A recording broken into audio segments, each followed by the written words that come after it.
கர்த்தரை நன்றியோடு நான் ஸ்தோத்திரிக்கிறேன். Gratefully I praise God. இந்த 4ஆம் நாள் கூட்டத்திற்காக கர்த்தரை நன்றியோடு நாம் ஸ்தோத்திரிக்க வேண்டும்.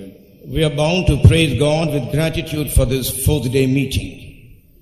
தேவன் நமக்கு தருகிற இந்த அரிய வாய்ப்புகளுக்காக ஆண்டவருக்கு நன்றியோடு நாம் ஸ்தோத்திரம் செலுத்த கடமைப்பட்டிருக்கிறோம். We are bound to praise God with gratitude for the blessed privileges what God is giving us. கடைசி காலத்திலே கொடிய காலங்களிலே நாம் ஜீவித்துக் கொண்டிருக்கிறோம். We are living during the last and the wicked days. கர்த்தராகிய இயேசு கிறிஸ்துவின் ரகசிய வருகைக்கு முன்பு நாம் ஜீவிக்கிற இந்த நாட்கள் மிகவும் கொடிய காலங்களாய் பொல்லாத நாட்களாய் காணப்படுகின்றன. These last days where we are living, where the secret coming of Lord Jesus Christ going to take place, they are wicked and they are perilous days. நாட்கள் பொல்லாதவைகள் ஆனபடியால் காலத்தை பிரயோஜனப்படுத்திக் கொள்ளுங்கள் என்று கர்த்தருடைய வசனம் சொல்லுகிறது. The word of the Lord says, make use of the time because the days are evil.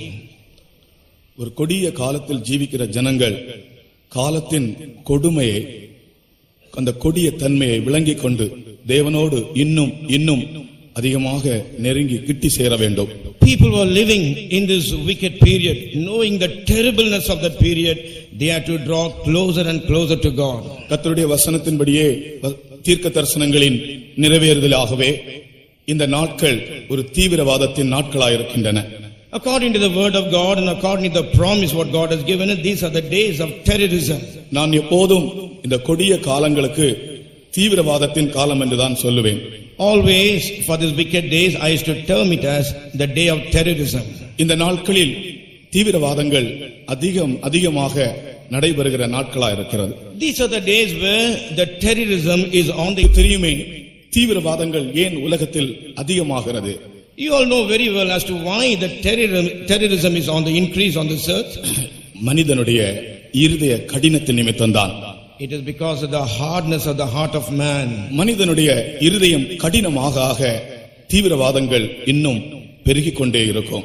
As the heart of man gets hardened and hardened, the terrorism will be on the increase. ஆகையால் தான் கடினமாயிருந்த இருதயத்தை ஆண்டவர் சதையான இருதயமாய் நமக்கு மாற்றி தந்தார். Therefore the heart which was very hard or stony, Lord made it as a heart of flesh. இப்பொழுது நமக்கு கடினமான இருதயம் இல்லை, நமக்கு தேவன் சதையான இருதயம் தந்திருக்கிறார். Now we don't have a stony heart, but God has given us a heart of flesh. சதையான இருதயம் உடையவர்கள் எல்லாரும் கரங்களை உயர்த்தி ஆண்டவர் நமக்கு தந்த சதையான இருதயங்களுக்காக ஒரு அல்லேலூயா சொல்லுவோமா? All those with the hallelujah. Hallelujah.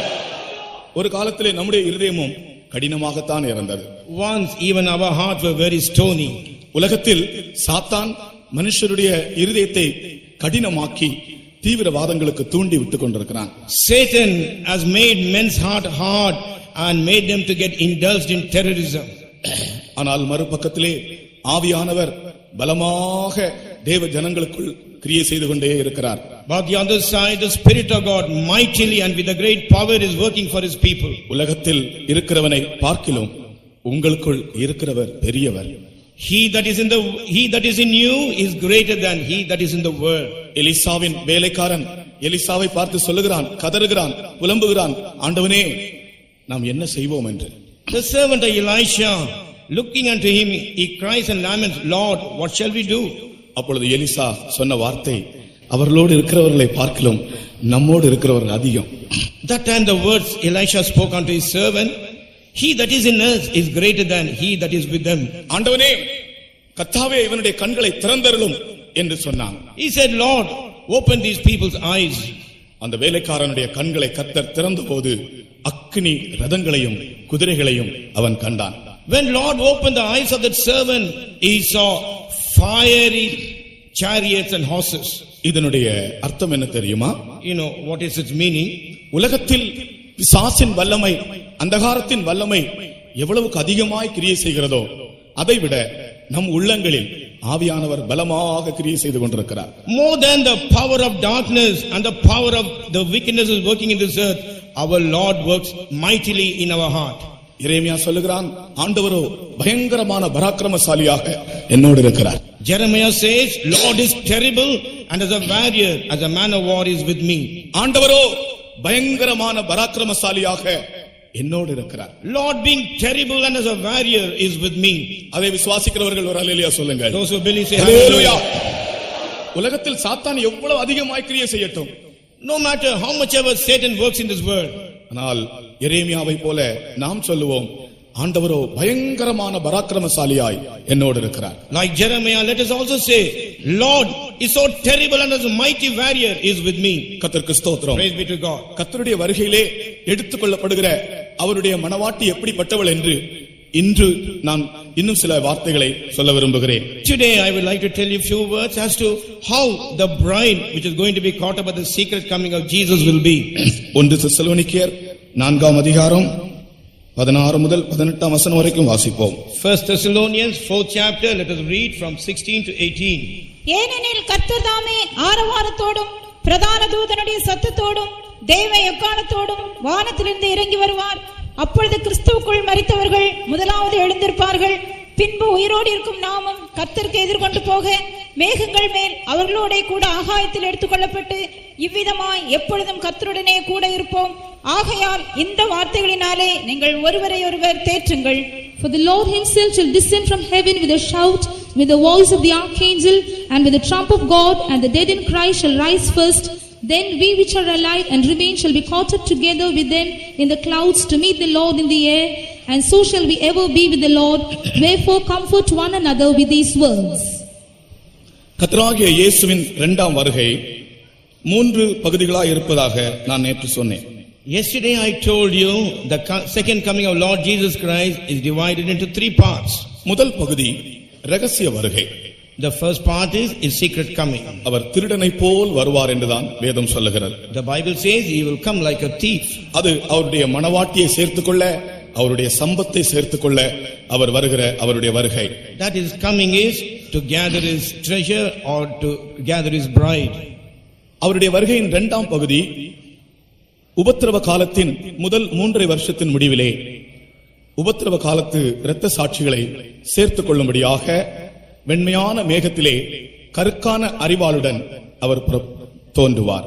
The second coming will be at the end of the first 3.5 years of tribulation. In order to gather the tribulation martyrs, he will come with a sickle in his hand to gather them. அவருடைய வருகையின் இரண்டாம் வருகையின் 3ஆம் பகுதி ஒலிவ மலையின் மேல் அவருடைய பாதங்கள் நிற்கும்.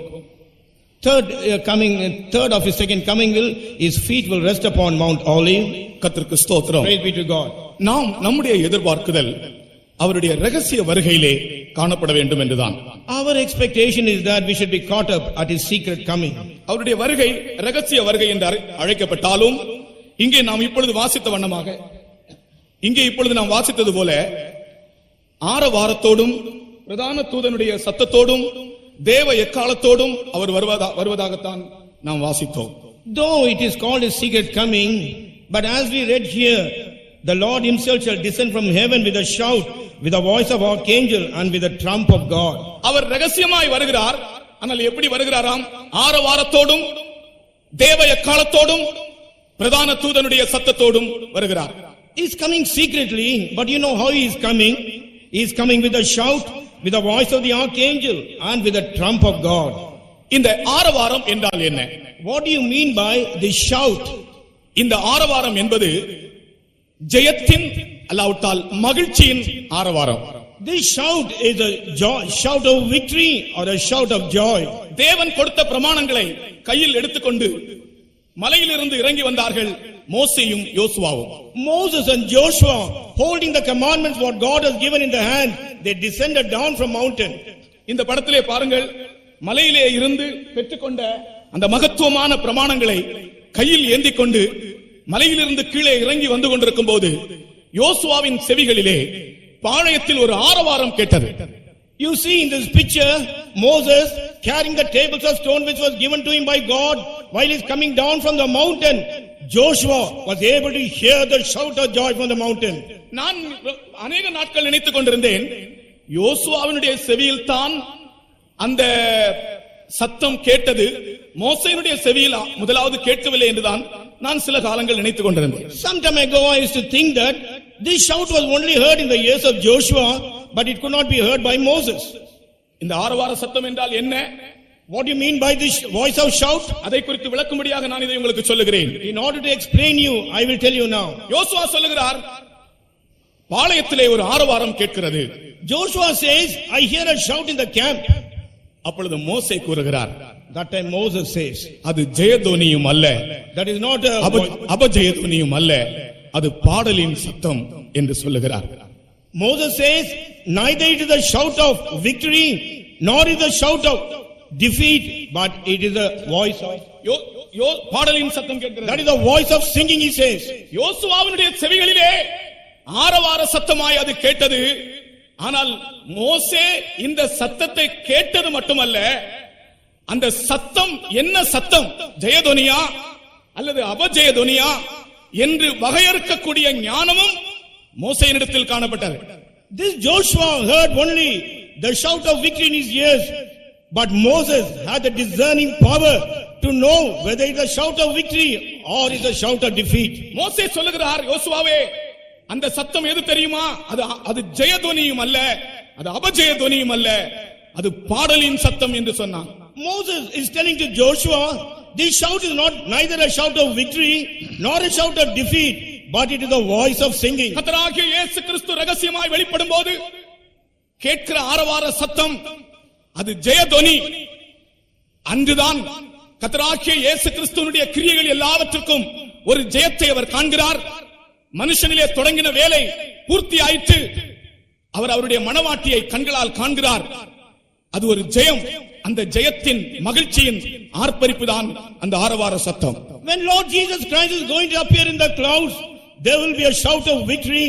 The work what he has started in his bride, that victorious thing is going to come to an end.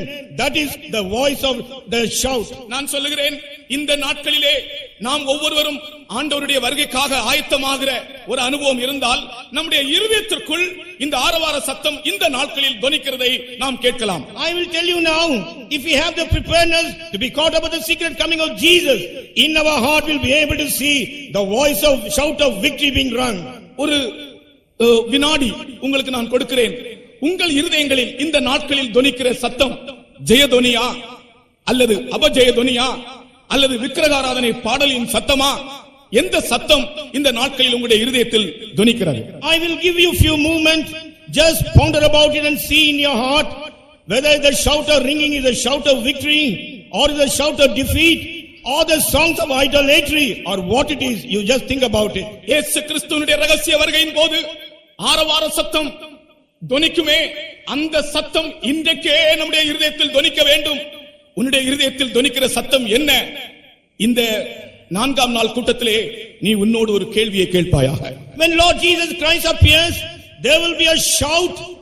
Even these days itself, the shout of victory is to be heard. You just think in your heart, what is the shout which is ringing in your ears? கர்த்தருக்கு ஸ்தோத்திரம். Praise be to God. உனக்கு அதை கண்டுபிடிக்க முடியாவிட்டால், if you are not able to find it out, மோசே போல ஆட்களிடத்திலே வா.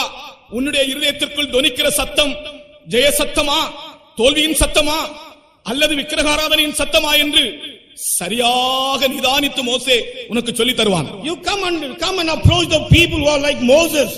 They will very clearly tell you whether the shout is a shout of victory or a shout of defeat or the song of idolatry in your heart. ஜெயத்தின் சத்தம், மகிழ்ச்சியின் ஆரவாரம் அங்கே தொனிக்க அவர் வருகிறார். The shout of victory and the singing of joy to ring, he will appear. இரண்டாவது, தேவ எக்காலத்தோடு அவர் வருகிறார்.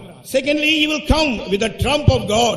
தேவ எக்காலம் என்பது இந்த நாட்களிலே எக்கால சத்தம் என்பது தேவனுடைய சத்தமாக ஆண்டவருடைய வருகை பல விதங்களிலே அறிவிக்கப்பட்டுக் கொண்டிருக்கிறது. The trump of God means in these days it is the voice of the proclamation of the gospel which is being preached everywhere. ஆனால் அவருடைய ரகசிய வருகையின் போது தேவ எக்கால சத்தம் என்பது அது கடைசி அறிவிப்பு, அவருடைய வருகையை பற்றிய கடைசி அறிவிப்பு. ஆகையினால் அது கடைசி எக்காலம் என்று அழைக்கப்படுகிறது. When it is mentioned the trump of God at the secret coming of Lord Jesus Christ, that announces, that is the last announcement, that is called the last trump. அந்த எக்கால சத்தத்திற்கு பின்பு ஒரு மனிதன் தன்னை ஆயத்தப்படுத்துவதற்கு சமயம் இல்லை. After the last trump, there is no more time for man to prepare himself. ஆகையால் இப்பொழுது இந்த எக்கால சத்தம் கேட்கும்போது நாம் நம்மை ஆயத்தமாக்க வேண்டும், தகுதிப்படுத்த வேண்டும், பரிசுத்தமடைய வேண்டும். Now when we hear the voice of the trumpet, we must prepare ourselves, we must sanctify ourselves, and we must make ourselves worthy. தேவ எக்காலம் அல்லது கடைசி எக்காலம் என்பது கர்த்தராகிய இயேசு கிறிஸ்துவினுடைய வருகை பற்றிய ஒரு கடைசி அறிவிப்பு. அது The trump of God or the last trump, it is the last announcement concerning the coming of Jesus. நான் ஒன்று கூட சொல்லுகிறேன், அந்த எக்கால சத்தத்திற்கு பின்பு நமக்கு ராபோஜன கூட்டம் வைத்து நம்மை சுத்திகரிக்கவோ நம்மை ஆயத்தமாக்கவோ நமக்கு சமயம் இருக்காது. நிமிஷத்திலே ஒரு இமைப்பொழுதிலே நாம் மறுரூபம் அடைய வேண்டிய சமயம் அது. After the last trump, we won't have time to conduct the communion service or the sanctifying meetings or any other meeting. In a moment, in a twinkling of an eye, we all will be transformed. ஆகையால் இப்பொழுது இந்த சுவிசேஷத்தின் சத்தம் ஒரு எக்கால சத்தமாக ஒவ்வொருவருக்கும் தொனிக்கட்டும். இந்த நாட்களிலே உங்களை ஆயத்தமாக்கிக் கொள்ளுங்கள். Therefore the voice of this gospel as the trump of God, let it be rung in everyone's heart, and every one of you prepare yourself. அடுத்தது பிரதான தூதனுடைய சத்தத்தோடு அவர் வருகிறார். After that, he is coming with the voice of the archangel. பிரதான தூதனுடைய சத்தத்தோடு அவர் வருகிறார். He is coming with the voice of the archangel. இந்த பிரதான தூதனின் சத்தம் எதற்காக? Why is this voice of the archangel? சாத்தானின் சேனைக்கு விரோதமான சத்தம்தான் இந்த பிரதான தூதனுடைய சத்தம். The voice of the archangel is the voice contrary unto the voice of the enemy of Satan. இயேசு கிறிஸ்துவினுடைய ரகசிய வருகையிலே நாம் எடுத்துக்கொள்ளப்படும் போது வானத்திலே ஒரு பெரிய யுத்தம் உண்டாகும். அதற்கு முன்பு சாத்தானுக்கு ஒரு அறைகூவலாக, சாத்தானுக்கு ஒரு எச்சரிப்பாக, சாத்தானுக்கு விரோதமாய் துணிக்கப்படுகிற சத்தம் தான் பிரதான தூதனுடைய சத்தம். During appearing of secret coming of Jesus Christ, when we are caught up, there will be a great war in the midair. Before the war could take place, the voice being announced unto the Satan and his army is the voice of the archangel. கர்த்தர் தாமே ஆரவாரத்தோடும் தேவ எக்காலத்தோடும் பிரதான தூதனுடைய சத்தத்தோடும் வருவார். The Lord himself shall descend from heaven with a shout, with the voice of the archangel and with the trump of God. ஆனால் உலகத்திற்கு இது ரகசியம். But it is a mystery unto the world. நான் நேற்றுக்கு உங்களுக்கு சொன்னது போல உலகம் இதை அறியவில்லை. As I told you yesterday, the world never knew about this. இந்த சத்தம் தொனிக்கும் போது என்ன நடக்கும்? When this voice is rung, what will take place? இமைப்பொழுதிலே, in a twinkling of an eye. Tamil வேத புத்தகத்திலே ஒரு நிமிஷத்தில் என்று சொல்லப்பட்டிருக்கிறது. In the Tamil version, in a movement or in a second it is mentioned. இல்ல தமிழ்ல ஒரு நிமிஷத்தில் என்று சொல்லப்பட்டிருக்கு. ஒரு மினிட்ல இருந்தா, நிமிஷம்னா மினிட் தானே. ஒரு நிமிஷம் அல்ல, ஒரு இமைப்பொழுதிலே. Not a minute, but in a twinkling of an eye. ஒரு நிமிஷத்தில் அல்ல, ஒரு இமைப்பொழுதிலே நாம் எல்லாரும் மறுரூபமாக்கப்படுவோம். Not in a minute, but within a twinkling of an eye, all of us will be transformed. முதலாவது மரித்தோர், கிறிஸ்துவுக்குள் மரித்தோர் முதலாவது எழுந்திருப்பார்கள். The first one, the dead in Christ shall rise up. அதுதான் உயிர்த்தெழுதலின் சத்தியம். That is the truth of resurrection. இயேசு கிறிஸ்துவின் ரகசிய வருகையின் போது, during the secret coming of Jesus, மரித்தோர் எழுந்திருப்பார்கள் முதலாவதாக. The dead in Christ rise up first. கர்த்தராகிய இயேசு கிறிஸ்து கூறினார், நானே உயிர்த்தெழுதலும் ஜீவனுமாயிருக்கிறேன். Lord Jesus Christ said, I am the resurrection and life. யோவான் 11ஆம் அதிகாரம் 25 26 வசனங்களிலே நாம் வாசிக்கிறோம். John 11th chapter, in the verses 25 and 26 we read that. நானே உயிர்த்தெழுதலும் ஜீவனுமாயிருக்கிறேன். I am the resurrection and life. கர்த்தராகிய இயேசு கிறிஸ்து உயிர்த்தெழுந்தவர்களில் முதற்பலனாயிருக்கிறார். Lord Jesus Christ is the first fruit among the resurrected ones. அதற்கு முன்னதாக யாருமே உயிர்த்தெழும்பவில்லை. Before that no one was resurrected. அப்படி என்றால் லாசரை பற்றி என்ன? If that be the case, what about Lazarus? லாசரு மரித்தோரிலிருந்து எழும்பினானே. Lazarus rose from the dead. தபீத்தாளை பற்றி என்ன? What about Tabitha? அப்படி என்றால் எத்தனையோ பேர் மரித்தவர்கள் எழும்பினார்களே. இயேசு கிறிஸ்து ஜீவன் விட்டபோது கல்லறைகளிலிருந்து வெளியே வந்தார்களே, நடமாடினார்களே, இவர்களை பற்றி என்ன? If that be the case, many people rose from the dead.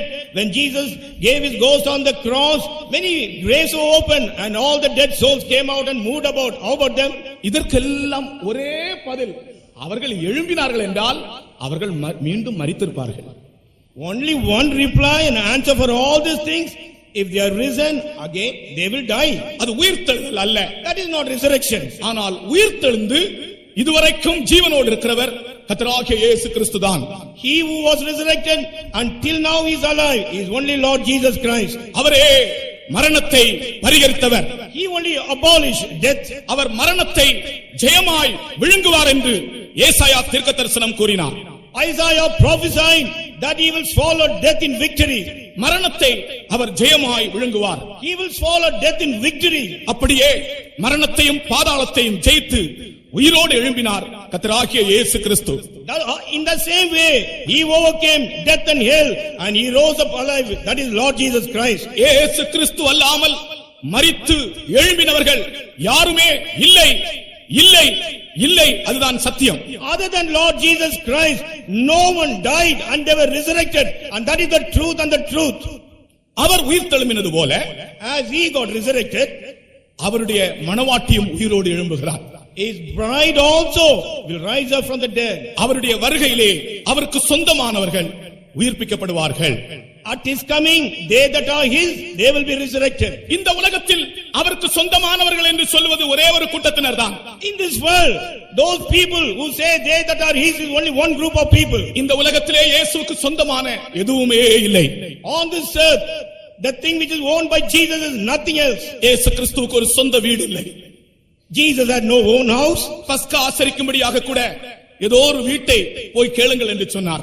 In order to observe the Passover, he told them to go and search for a house. அதுவும் அவருடைய சொந்த வீடு அல்ல. That also is not his house. ஒரு கழுதையின் மேல் ஏறி போனார். அந்த கழுதையும் அவருக்கு சொந்தமானது அல்ல. He rode upon an ass and that ass also was not his. அந்த கழுதையை பற்றி ஒரு சரித்திரம் வாசித்தேன். I read a history about that ass. அவர் இறங்கின உடனே அந்த கழுதை அவரை விட்டு ஓடிவிட்டதாம். As soon as Jesus came down from the ass ran away. ஓடுகிற வழியிலே அது கல் கழுதையாய் மாறிவிட்டதாம். கல் கழுதையாய் மாறிவிட்டதாம். On the way it became a stony ass. அதற்கு பின்பு அதன் மேல் ஒருவனும் ஏறவில்லை என்று எழுதப்பட்டிருக்கிறது. And it is written afterwards, no one rode upon that ass. ஒருவனும் ஒரு காலம் ஏறினதில்லை. இயேசு கிறிஸ்து ஏறின பின்பு அதன் மேல் ஒருவனும் ஏறினதில்லை. At any cost, nobody rode upon that ass, and after Jesus Christ rode on that ass, no one else made use of that ass. அந்த கழுதையும் அவருக்கு சொந்தமானதல்ல. Even that ass was not his. அவர் ஒரு கல்லறையில் அடக்கம் பண்ணப்பட்டார். அது அந்த கல்லறையும் வேறொருவருடைய கல்லறை. He was buried in a sepulchre. Even that sepulchre was belonging to somebody else. Arimathea ஊரானாகிய யோசேப்பு அவனுக்கு சொந்தமான கல்லறையிலே இவரை அடக்கம் பண்ணினான். Joseph of Arimathea, the sepulchre which was his, he took Jesus and buried him there. அவருக்கு சொந்தமான கல்லறையும் இல்லை. He never had a own sepulchre. அவருக்கு சொந்தமானவர்கள் என்று சொல்வது ஒரு கூட்டம் ஜனங்கள், அவருடைய ரகசிய வருகையிலே எழும்புகிறவர்கள், அவர்கள்தான் அவருக்கு சொந்தமானவர்கள். Only one group of people who will be caught up at the secret coming of Jesus Christ, they are his own people. சகோதரனே சகோதரியே, ரகசிய வருகையில் நாம் எழும்பவில்லை என்று வைத்துக் கொள்வோம், நாம் அவருக்கு சொந்தமானவர்கள் அல்ல. Beloved brother and sister, you just imagine that we are not caught up at the secret coming of Jesus, then we are not his people. இயேசு கிறிஸ்துவுக்கு நீ சொந்தமானவனா சொந்தமானவளா என்று ஒரு நாள் நிரூபிக்கப்படும். அந்த நாள் தான் ரகசிய வருகை நாள். One day will prove whether you belong to Jesus or not. That is the day of his secret coming. அந்த அவருடைய வருகையிலே அவருக்கு சொந்தமானவர்கள் அவருடைய மகிமையின் புகழ்ச்சிக்கு மீட்கப்படுவார்கள். On that day, they that are his, they will be redeemed for his praise and honor. அதற்காகத்தான் பரிசுத்த ஆவியானவர் அச்சாரமாய் நமக்கு கொடுக்கப்பட்டிருக்கிறார். That is why the Holy Spirit has been given as a seal of inheritance. பரிசுத்த ஆவியானவர் நமக்கு ஒரு அச்சாரமாய் கொடுக்கப்பட்டிருக்கிறார். The Holy Spirit has been given as a seal, as an earnest. கர்த்தருக்கு ஸ்தோத்திரம். Praise be to God. பரிசுத்த ஆவியானவர் நமக்கு ஒரு அச்சாரமாய் கொடுக்கப்பட்டிருக்கிறார். Holy Spirit has been given as an earnest. இந்த earnest என்ற வார்த்தைக்கு ரெண்டு அர்த்தங்கள் உண்டு. For this term earnest has got two meanings. ஒன்று, அது ஒரு அச்சாரம், அதாவது ஒரு முன்பணம் போல. That is like an advance money which is paid. இரண்டாவது, இந்த earnest என்ற வார்த்தையினுடைய இன்னொரு அர்த்தம், Another meaning for this word earnest, வரப்போகிற காரியத்தை முன்னதாகவே டேஸ்ட் பண்ணுவது. ஃபோர் டேஸ்ட், வரப்போகிற காரியத்தை இந்த உலகத்தில் நீ இருக்கும்போதே ஃபோர் டேஸ்ட் அல்லாவிட்டால் முன்னே ருசிக்கும்படியாகவே இந்த பரிசுத்த ஆவியானவர் உனக்கு கொடுக்கப்பட்டிருக்கிறார். This Holy Spirit has been given unto you that you may foretaste the thing which is to come. கர்த்தருக்கு ஸ்தோத்திரம். Praise be to God. அந்த மகிமையின் புகழ்ச்சிக்காக நாம் மீட்கப்பட போகிறோமே, அந்த அனுபவங்களை, இனி வரப்போகிற அனுபவங்களை இந்த சரீரத்தில் இருக்கும் போதே நாம் ருசிக்கும்படியாக பரிசுத்த ஆவியானவர் நமக்கு கொடுக்கப்பட்டிருக்கிறார். We are going to be redeemed for that praise and glory to experience those things while we are living in this body itself. Holy Spirit has been given unto us. பரிசுத்த ஆவியை பெற்ற தேவ ஜனமே வெறும் ஒரு சந்தோஷப்பட்டு சில அந்நிய பாஷைகளை மாத்திரம் பேசி சந்தோஷப்பட்டு நடனம் ஆடுவதற்காக அல்ல இந்த பரிசுத்த ஆவி கொடுக்கப்பட்டது. People who have received the anointing of the Holy Spirit, this Spirit is not merely given for you to speak in unknown tongues and dance over here. சிலர் நினைக்கிறார்கள் பரிசுத்த ஆவி என்பது கொஞ்சம் சந்தோஷப்படவும் கொஞ்சம் டான்ஸ் ஆடவும் கொஞ்சம் மகிழ்ச்சி அடையவும் தான் இது கொடுக்கப்பட்டிருக்கிறது என்று. Some people think this Holy Spirit is given that we may receive joy and dance and move about in this place. பரிசுத்த ஆவியினால் உண்டாகிற சந்தோஷம் உண்டு, உண்மைதான்.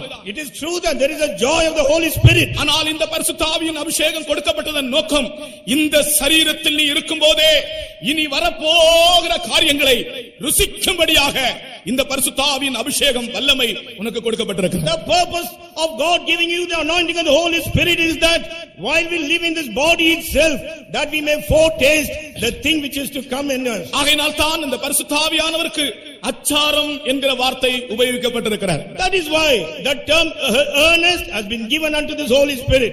இன்னும் யாராகிலும் பரிசுத்த ஆவியை பெறாதவர்கள் இருந்தால் இந்த கடைசி நேரம் பரிசுத்த ஆவியை நீங்கள் பெற்றுக்கொள்ளத்தான் வேண்டும். If there's anyone here who has not received the Holy Spirit, this is the last moment and you must definitely receive the Holy Spirit. என்னத்தை பெற்றுக்கொண்டாலும் பரிசுத்த ஆவியை பெற்றுக்கொள் என்று ஒரு பக்தன் சொல்லுகிறார். A godly man says, you may receive anything but never fail to receive the Holy Spirit. திரும்பவும் சொல்லுகிறேன். Again I'm telling you, என்னத்தை பெற்றுக்கொண்டாலும் பரிசுத்த ஆவியை பெற்றுக்கொள். whatever you may get it, but receive the Holy Spirit. ஒரு மனிதன் பரிசுத்த ஆவியை பெறாமல் இந்த உலகத்தில் எதைத்தான் பெற்றிருந்தாலும் அவன் ஒன்றுமே இல்லாதவன் தான். A man might have received many things on this earth, but if he has not received the Holy Spirit, he has not received anything. உலகத்துக்கு ஒரு முடிவு வந்திருக்கிறது. பரிசுத்த ஆவியை பெறாதவர்களே பரிசுத்த ஆவியை பெற்றுக்கொள்ளுங்கள். There is end has come unto the world. Beloved people, receive the Holy Spirit. அவருடைய ரகசிய வருகையில் முதலாவது கிறிஸ்துவுக்குள் மரித்தவர்கள் எழும்புவார்கள். At his secret coming, the dead in Christ shall rise up first. பின்பு கிறிஸ்துவுக்குள் ஜீவிக்கிறவர்கள் மறுரூபம் அடைவார்கள். And after that, those who are alive in Christ will be transformed. நம்முடைய ஜீவியம் பரிசுத்த ஆவியின் அபிஷேகத்தின் மூலமாய் கிறிஸ்துவுக்குள் கொண்டு வரப்பட்டது. Our life through the anointing of the Holy Spirit has been brought into Christ. நான் உங்களுக்குள்ளும் நீங்கள் எனக்குள்ளும் இருப்பதை அந்நாளில் அறிவீர்கள். On that day he shall know that I in you and you in me. நான் உங்களை திக்கற்றவர்களாய் விடேன். I will not leave you comfortless. உண்மையாகவே பரிசுத்த ஆவியினுடைய அபிஷேகம் நமக்கு கொடுக்கப்பட்டபடியினால் நாம் திக்கற்றவர்கள் அல்ல. Really, because the anointing of the Holy Spirit is given unto us, we are not fatherless or comfortless. ஆனால் ஒரு காரியம் சொல்லுகிறேன், அந்த அனுபவம் அங்கே முடியவில்லை. கர்த்தருடைய வருகையிலே நாம் காணப்பட வேண்டும், அவரை நாம் காண வேண்டும், அவர் நம்மை சேர்த்துக் கொள்ள வேண்டும். அப்பொழுதுதான் நாம் திக்கற்றவர்களாய் அவர் நம்மை விடேன் என்று சொன்ன வார்த்தை பூர்ணமாய் நிறைவேறும். The work doesn't stop over here. At the coming of Lord Jesus Christ, we should be seen at his coming and we should be caught up. Then only the term that I will not leave you comfortless will be completed. இப்பொழுது பரிசுத்த ஆவியானவர் நம்மை தேற்றிக் கொண்டிருக்கிறார். Now the Holy Spirit has been comforting us. இனி அவர் நம்மை வந்து சேர்த்துக் கொள்ள போகிறார். Now he is going to gather us up. ஆகையால் பரிசுத்த ஆவியினுடைய அபிஷேகத்தினாலே நாம் கிறிஸ்துவுக்குள்ளாகிறோம். Therefore, through the anointing of the Holy Spirit, we come into Christ. கிறிஸ்துவுக்குள் ஜீவிக்கிறவர்கள் மறுரூபம் அடைவார்கள். Those who are living in Christ, they will be transformed. கர்த்தருக்கு ஸ்தோத்திரம். Praise be to God. மறுரூபம் என்கிற வார்த்தை ஒரு மனுஷன் அடைகிற ஒரு விசேஷித்த பரலோகத்தின் அனுபவம். The term transformation, it is a heavenly experience what a man is attaining. பாவத்தில் ஜீவிக்கிற ஒரு சாதாரண மனிதனை மறுரூபமாக்குவது ஆண்டவருக்கு ஒரு நாள் 2 நாள் 3 நாள் வேலை அல்ல. எத்தனையோ நாட்கள் ஒரு மனிதனை மறுரூபமாக்குவதற்காக ஆண்டவர் கிரியை செய்து கொண்டே இருக்கிறார். Man who lived in sin, to transform that man, it is not 1 day or 2 day or 3 days job, but Lord has been working continuously in order to transform him. 6 நாளைக்குள்ளே எல்லாவற்றையும் சிருஷ்டித்த தேவன், God who created everything in 6 days, ஒரு மனிதனை மறுரூபப்படுத்துவதற்கு எவ்வளவோ நாட்கள் காலங்கள் அவனிலே கிரியை செய்ய வேண்டியதா இருக்கிறது. he is working for so many days in order to transform a man. உண்டாக கடவுள் என்று சொன்ன உடனே சூரியன் உண்டாயிற்று. Let it be formed immediately. The sun was formed. வெளிச்சம் உண்டாக கடவுள் என்று சொன்ன உடனே வெளிச்சம் உண்டாயிற்று. As soon as he said, let the light be there, light got formed. ஆனால் ஒரு மனிதன் தேவபுத்திரனாய் நீ மாறு என்று சொல்லி உடனே அடுத்த நிமிஷத்திலே ஒரு மனுஷன் தேவபுத்திரனாய் மாறிவிட முடியவில்லை. A man, when he's told you turn out to be the son of God, the next moment he can never be the son of God. அது ஒரு process. அதாவது ஆண்டவருக்கு அந்த காரியத்தை செய்ய காலங்கள், நாட்கள், மாதங்கள், வருடங்கள் தேவையா இருக்கிறது. It is a process for Lord to accomplish this in his days, weeks, months and years. அதற்கு காரணம் மனிதன் சுயமுடையவனாய் இருக்கிறபடியால். The reason is that man is of selfish nature. சொந்த வழிகளுடையவனாய் இருக்கிறபடியால். Man has got his own ways. தேவனுடைய சித்தத்திற்கு முற்றிலுமாய் ஒப்படைப்பது மனிதனால் கூடாமல் இருக்கிறபடியால். It is not possible for man to surrender for the perfect will of God. கர்த்தருக்கு ஸ்தோத்திரம். Praise be to God. கிறிஸ்துவுக்குள் ஜீவிக்கிறவர்கள் மறுரூபம் அடைவார்கள். Those who live in Christ shall be transformed. ஒரு இமைப்பொழுதிலே இந்த காரியம் நடக்கிறது. In a twinkling of an eye, this process will take place. இதுதான் நம்முடைய வாஞ்சியாக இருக்கிறது. This is our desire. நான் நேற்றுக்கு உங்களுக்கு சொன்னது போல, as I told you yesterday, கர்த்தருடைய வருகையிலே ஒரு கூட்டம் ஜனங்கள் எடுத்துக்கொள்ளப்பட்ட உடனே, at the coming of Jesus Christ, when one group of people is taken up, அதற்கு அடுத்த நிமிஷம் ஒரு பெரிய, இதை தெரிந்த ஆட்களுக்கு ஒரு பெரிய ஏமாற்றமான, அல்லாவிட்டால் ஒரு வெட்ககரமான நிமிஷமாக காணப்படும். But then in the very next moment, people who are left out, it will be a time of a great shame and terribleness. சில நாட்களுக்கு முன்பாக இந்த நியூஸ் பேப்பர்ல ஒரு படம் போட்டிருந்தார்கள். Some time ago in a newspaper there was a photograph. இதே போல ஒரு படம் போட்டிருந்தால் இயேசு வருவதும் ஆட்கள் எப்படி ஏறி போவதும் எடுத்துக்கொள்ளப்படுவதும் ஒரு படம் போட்டிருந்தார்கள். Just like this picture, Jesus comes and now people are getting transported.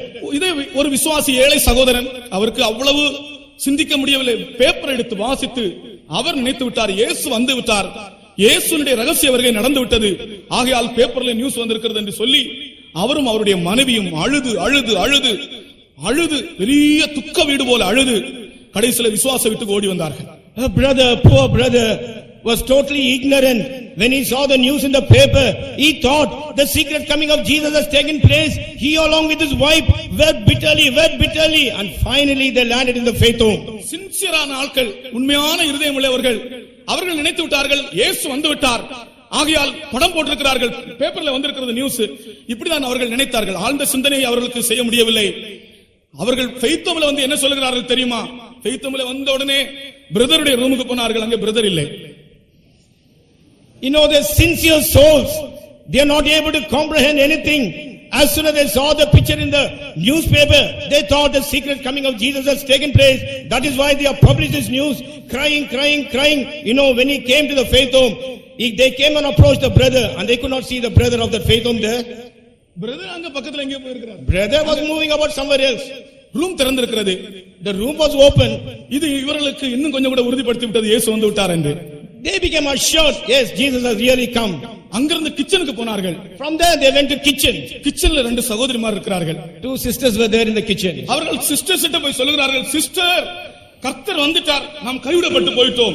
இது உண்மையாய் நடந்த ஒரு விஷயம். You know, they went to the sisters and they wept and told them, sisters, Jesus has come, we all have been left out.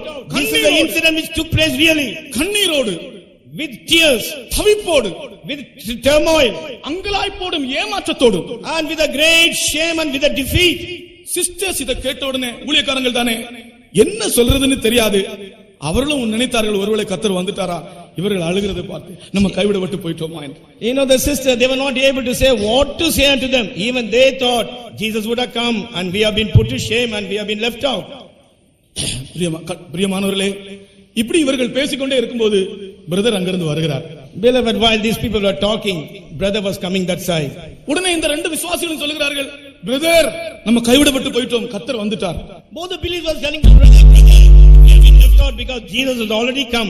பிரதரும் ஒரு நிமிஷம் என்ன செய்யறதுன்னே தெரியாது, என்ன பேசுறதுன்னே தெரியாது, அப்படியே நின்னுட்டார். For a moment, brother stood still as to what to say, and he was not able to reply anything. அப்புறம் என்ன விஷயம் என்று கேட்டால், after that when they inquired about the matter, newspaper, for all those people who are left out, it will be a great deceptiveness and it's a defeat, and they'll be filled with turmoil and confusion. ஆகையால் எந்த நிமிஷத்திலும் நம்மை நாம் ஆயத்தமாய் வைத்துக் கொள்ளும்படியாகத்தான் இந்த நாட்களிலும் கர்த்தர் இந்த வசனத்தை வேதபாடமாய் நமக்கு சொல்லுகிறார். In these days, Lord has given us this Bible study with this verse that at any moment we should always be ready. நேற்று நான் சொன்னேன், கர்த்தராகிய இயேசு கிறிஸ்துவினுடைய வருகையில் எடுத்துக்கொள்ளப்பட்டவர்கள் முதற் பலன்கள் என்று சொன்னேன்.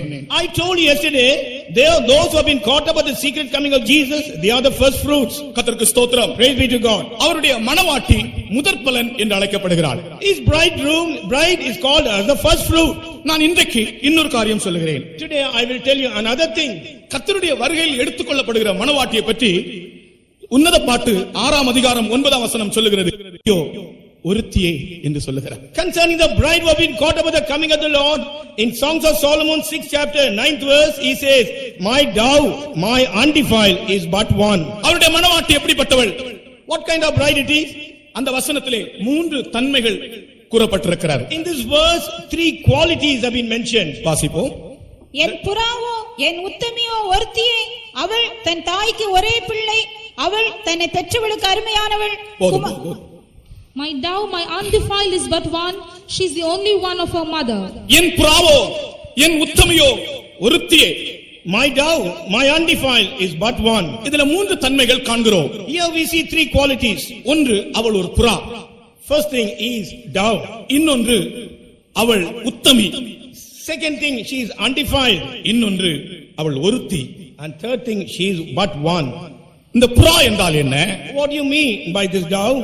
கர்த்தருடைய வருகையில் எடுத்துக்கொள்ளப்படுகிற அவருடைய மணவாட்டி புறாவை போல் கபடற்றவள். The bride who is going to be caught up at his coming, she will be guileless like the dove. கர்த்தருக்கு ஸ்தோத்திரம். Praise be to God. எவனுடைய ஆவியில் கபடம் இல்லாமல் இருக்கிறதோ அவன் பாக்கியவான். In whose spirit there is no guile, he is blessed. ஆவியில் கபடம் உள்ளவர்கள் கிறிஸ்துவினுடைய வருகை having guile in the spirit, they cannot partake in the coming of Jesus. 32ஆம் சங்கீதம் 2ஆம் வசனத்தை வாசித்து பாருங்கள். எவனுடைய ஆவியில் கபடம் இல்லாமல் இருக்கிறதோ அவன் பாக்கியவான். You see, you read in Psalms 32:2, in whose spirit there is no guile, he is blessed, it is mentioned. எவனுடைய அக்கிரமத்தை கர்த்தர் எண்ணாதிருக்கிறாரோ, எவனுடைய ஆவியில் கபடம் இல்லாதிருக்கிறதோ அவன் பாக்கியவான். Blessed is the man unto whom the Lord imputeth not iniquity, and in whose spirit there is no guile. எவனுடைய ஆவியில் கபடம் இல்லாமல் இருக்கிறதோ அவன் பாக்கியவான். Blessed is the man in whose spirit there is no guile. பரிசுத்த ஆவியாகிய புறா ஒரு மனிதனுடைய ஆவியை கபடமில்லாத ஆவியாய் மாற்றுகிறார். The dove which is the Holy Spirit makes the spirit of man without guile. கர்த்தருக்கு ஸ்தோத்திரம். Praise be to God. ஒரு மனிதனுடைய ஆவியில் கபடம் இருக்கிறதா என்று மனிதர்கள் சீக்கிரம் விளங்கிக் கொள்ள முடியாது. Man easily cannot understand whether they are guile in their spirit. ஒரு மனிதன் ஏதாவது ஒரு தவறு செய்தாலோ பேசினாலோ தான் அவன் மோசமானவன் என்று மற்றவர்களுக்கு தெரியும். Others will come to know if this man he speaks in a disorderly way or in a bad way. ஆனால் ஒரு மனிதனுடைய ஆவியிலே கபடம் இருந்தால் அவனை காண்கிறவர் கர்த்தருடைய ஆவியானவர். If there is a guile in the spirit of man, he who sees him will be the spirit of God. அந்த ஆவியில் காணப்படுகிற கபடத்தையும் கூட பரிசுத்த ஆவியானவர் மாற்றி கபடற்ற ஒரு புறாவாய் அவருடைய மணவாட்டியை மாற்றுகிறார். The guile which is seen in the spirit of man, the spirit of God is able to change him and make him without guile. அதை இப்படி சொன்னால் நலமா இருக்கும். அப்படி கபடற்ற ஆவி உள்ளவர்களாய் மாற்றப்பட்டவர்களே அவருடைய மணவாட்டியாய் காணப்படுகிறார்கள். You can say in this way, those people who don't have guile in the spirit, they term us the bride of Christ. ஆகையால் உங்களுடைய ஆவியை குறித்து நீங்கள் எச்சரிக்கையாய் இருக்க வேண்டும். Therefore you should be very careful about your spirit. மீகாவிலோ ஆபகுக்குலோ ஏதோ ஒரு வசனம் இருக்கிற வாசித்த ஞாபகம் வருகிறது எனக்கு. உங்களுடைய இளவயதின் மனைவிக்கு நீங்கள் துரோகம் பண்ணாதபடி உங்கள் ஆவியோடு நீங்கள் உண்மையாயிருங்கள், எச்சரிப்பாருங்கள் என்று சொல்கிறார். In Micah he says, be very careful and be warned in your spirit that you may not commit sin with your wife or young age. பாருங்க, அதனுடைய அர்த்தம் என்ன தெரியுமா? துரோகம் செய்யக்கூடிய காரியம் ஒரு மனிதனுடைய ஆவியிலும் வரக்கூடாதாம். The person to cause any bad thing unto the wife or the young age, it should not come in his spirit. மல்கியா 2:15. மல்கியாவா? ஆகையால் ஒருவனும் தன் இளவயதின் மனைவிக்கு துரோகம் பண்ணாதபடிக்கு உங்கள் ஆவியை குறித்து எச்சரிக்கையாயிருங்கள். உங்கள் ஆவியை குறித்து எச்சரிக்கையாயிருங்கள். Be warned in your spirit. அப்ப உங்களுடைய ஆவியிலும் கூட நீ துரோகம் பண்ண கூடாது. Even in your spirit you should not cause this enmity. உன்னுடைய ஆவியிலும் கூட நீ துரோகம் பண்ண கூடாது. Therefore take heed to your spirit and let none deal treacherously against the wife of his youth. You should not do treacherously against your wife in your spirit also. உன்னுடைய மனைவிக்கு நீ துரோகம் பண்ணுகிற காரியம் கிரியையிலே செய்கிறது அல்ல செய்கிறது என்று நீ நினைக்க வேண்டாம். கிறிஸ்துவனுடைய வருகையிலே காணப்பட வேண்டிய ஜனங்களுக்குள்ள தகுதி, ஆவியிலும் நீ துரோகம் பண்ணக்கூடாது. You are causing treacherous to your wife. It is not that what you are doing in your words, but the bride which is going to be caught up with the secret coming of Jesus. Even in your spirit, this work should not be seen. எவனுடைய ஆவியில் கபடம் இல்லாமல் இருக்கிறதோ அவன் பாக்கியவான். In whose spirit there is no guile, he is blessed. ஆகையினால் தான் பேதுரு அப்போஸ்தலன் சொல்லுகிறார், சகலவிதமான கபடங்களையும் நீங்கள் அகற்றி விடுங்கள். That is why Apostle Peter says, remove all kinds of guile from you.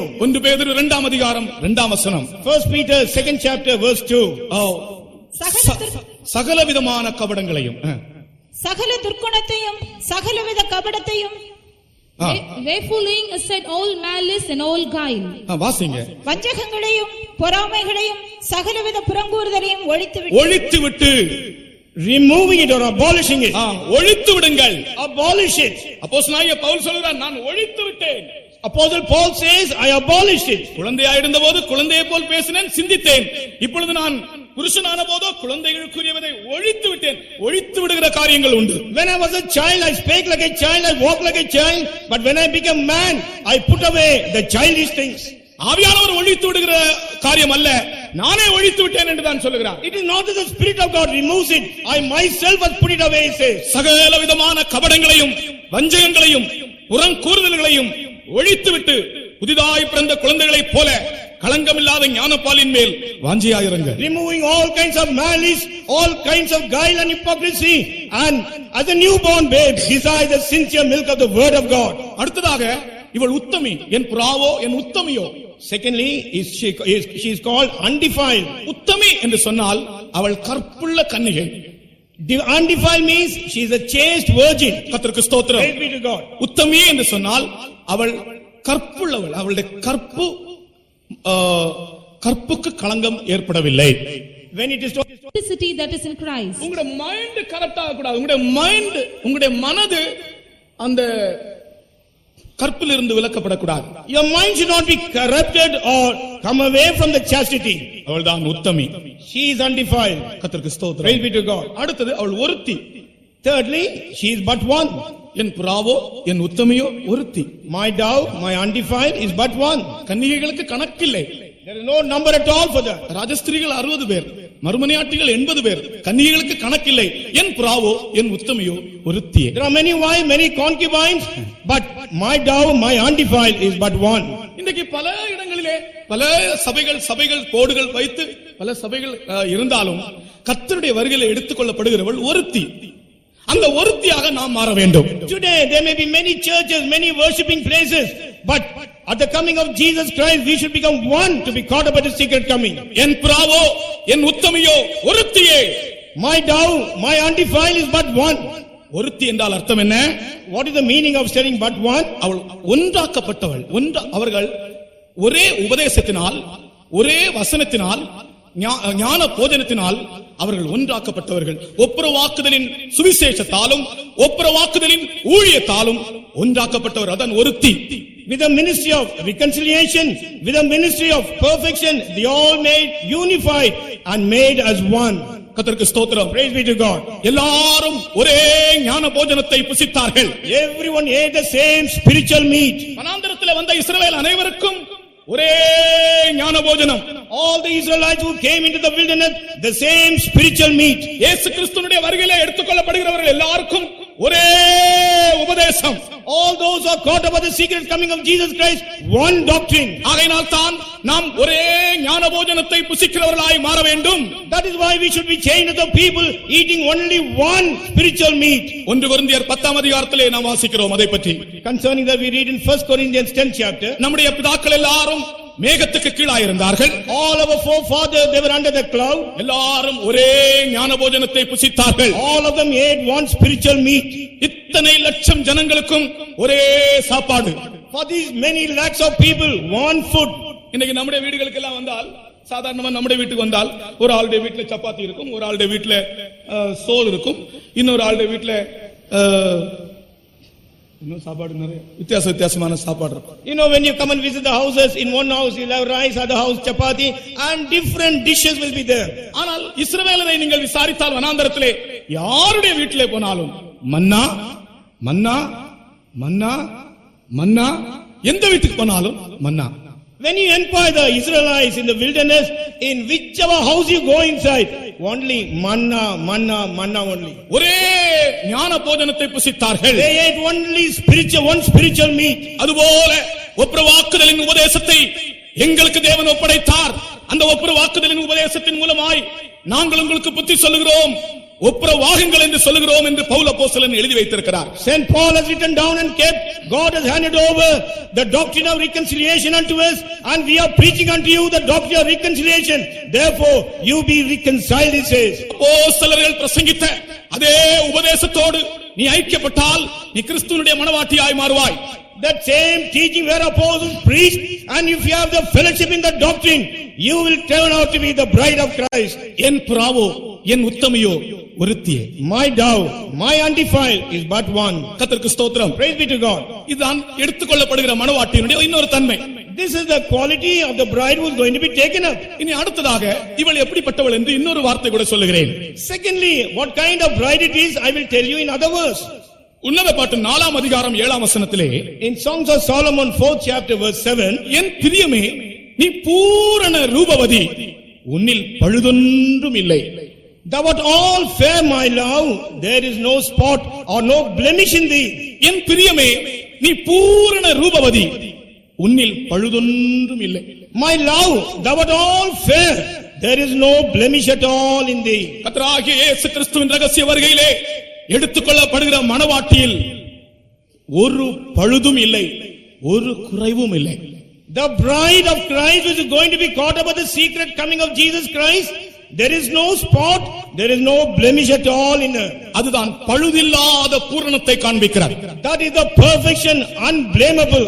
பழுதில்லாத பூரணம், Perfection which is not blamed at all. ஒரு மனிதனை எடுத்தால் அவனுக்குள் எத்தனை பலவீனங்கள், எத்தனை குறைகள், எத்தனை உண்மையினங்கள் காணப்படும். நீங்கள் சாதாரணமாய் ஒரு மனிதனை பற்றி யோசித்து பாருங்கள். You just think about a man and consider a man, what kind of weakness, what kind of unfaithfulness, and what kind of problems he has got. அவனுடைய வார்த்தைகள் கூட உண்மையா இருக்காது. இப்போ ஒன்னு பேசுவான், அடுத்தது இன்னொன்னு பேசுவான். He will not be true even to his word. He will talk one thing now and he will talk the other thing next day. கடன் வாங்கும்போது வாங்குவான், வாங்கினால் திருப்பி கொடுக்க மாட்டான். When he is borrowing money, he will take it and want to return back. He will never return it. கடன் கொடுத்தவன் வந்து கேட்டால் நான் இங்க இல்லை என்று பிள்ளைகளிடத்திலே சொல்லி அனுப்புவான். And the person who was given money, when they come to ask for the money, he will say, I am not here, and he will tell the children to go and tell him like that. ஒரு நாள் நம்முடைய விசுவாசி ஒரு ஆள் என்ன பண்ணார், கடன் வாங்கி கடன் கொடுத்தவர் வந்தபோது தன்னுடைய பையன், சின்ன பையனை அனுப்பி அப்பா இங்க இல்லன்னு சொல்லுன்னு சொன்னார். You know, one believer, what he did after borrowing money, the person who gave him the money, when he came to ask for the money, he told his child to go and tell the father is not here, go and tell him. அந்த பையன் வந்து சொன்னார், எங்க அப்பா சொல்றாரு அவர் இங்க இல்லையா. The boy came and told that man, my father is telling that he is not here. கர்த்தருக்கு ஸ்தோத்திரம். Praise be to God. அந்த சின்ன பையனுக்கு என்ன தெரியும்? That small boy, what does he know? அது பிஞ்சு உள்ளம், கரை இல்லாத உள்ளம், கள்ளம் கபடம் இல்லாத இருதயம். Tender heart, a heart without any guile or hypocrisy. இருக்கிறதவனுமாய் சொன்னான். What it is, he takes it as it is. கர்த்தருக்கு ஸ்தோத்திரம். மனுஷனுடைய நிலைமையை பாருங்கள். மனுஷனுடைய எத்தனையோ குறைகள் காணப்படுகிறது. You see the state of man, so many shortcomings are seen in him. ஆனால் தகுதியில்லாத மனிதனை, குறையுள்ளவனை கர்த்தராகிய இயேசு கிறிஸ்துவினுடைய வருகைக்காக ஒரு பழுதும் இல்லாதவனாய் மாற்றுவதுதான் ஆண்டவருடைய சர்வ வல்லமை. Man was not at all worthy, man was filled with shortcomings. The power of the Almighty God is that He makes him worthy to be caught up at His coming. இதற்காக இயேசு கிறிஸ்துவினுடைய கிரியைகள் உலக தோற்றம் முதலே முடிந்ததாகத்தான் இருக்கிறது. Therefore, the works of Lord Jesus Christ got finished or completed from the foundation of this world. உங்களையும் என்னையும் பழுதில்லாத ஒரு பூரணத்துக்கு கொண்டு வரும்படியாக கர்த்தராகிய தேவனுடைய கிரியைகள் உலக தோற்றம் முதல் முடிவடைந்ததாக இருக்கிறது.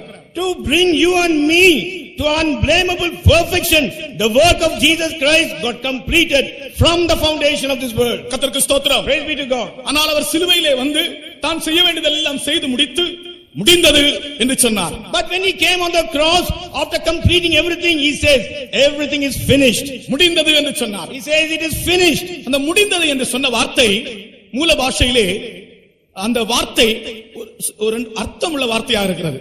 You know, in the original tongue, the word which is used for the term finished is a word with meaning.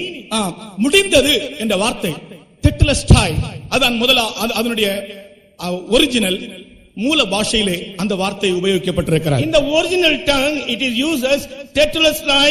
That is the term which is used in the original tongue.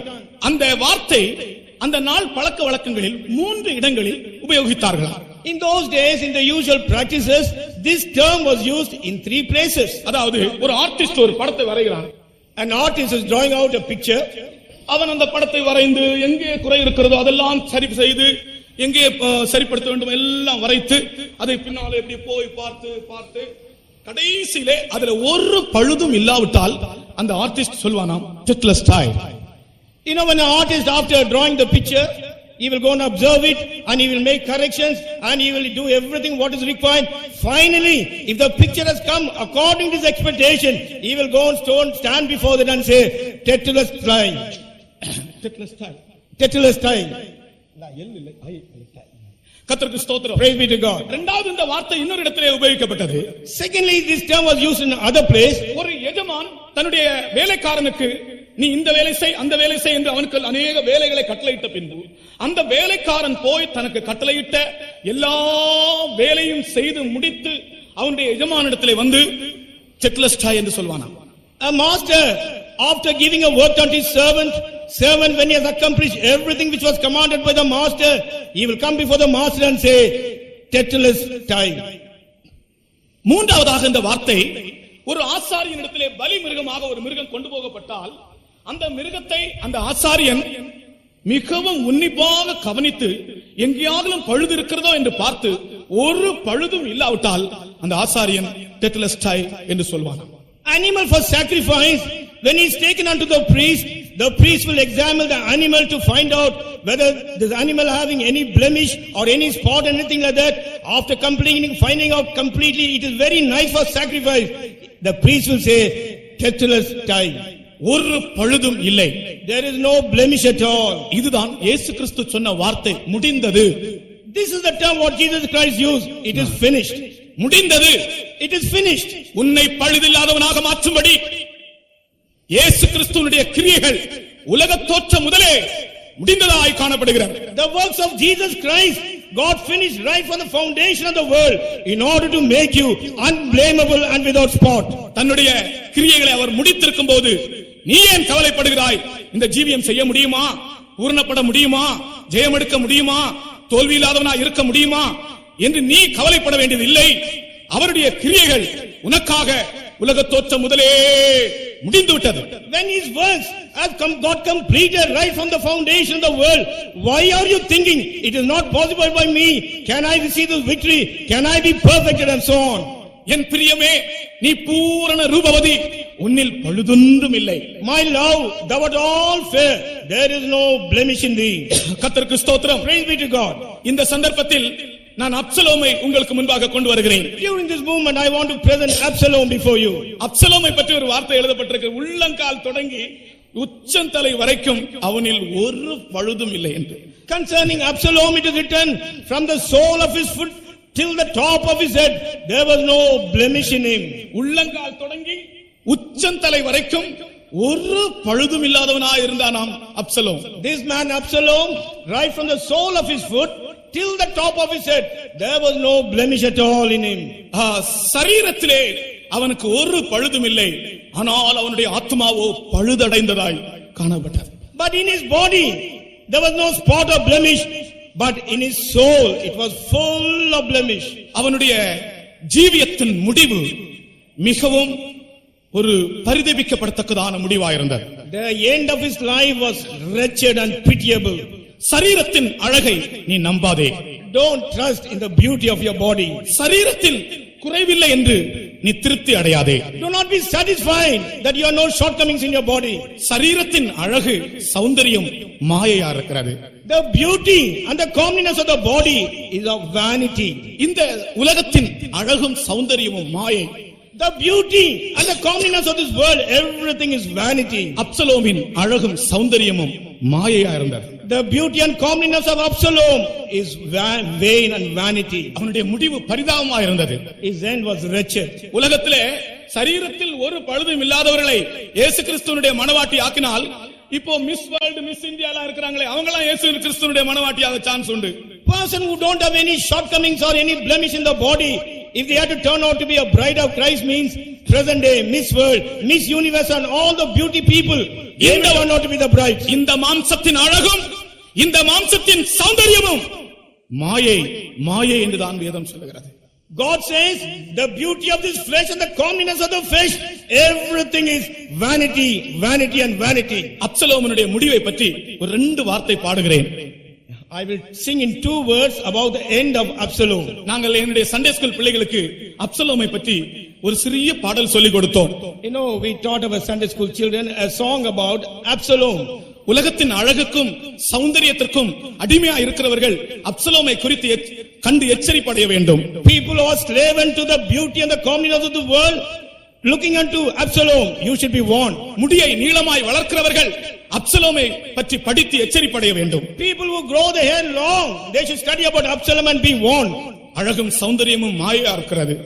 Beauty and comeliness are vain, of vanity. அவனுடைய முடிவு பரிதபிக்கப்படத்தக்கதான முடிவு. His end was a wretched end. ஆனால் கிறிஸ்துவின் மனவாட்டியினுடைய முடிவோ மகிமையான முடிவு.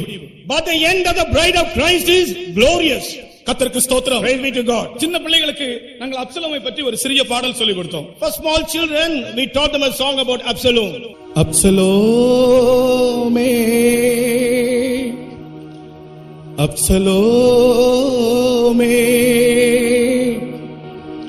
என் மகனே என்று தாவீது புலம்பி அழுதான்.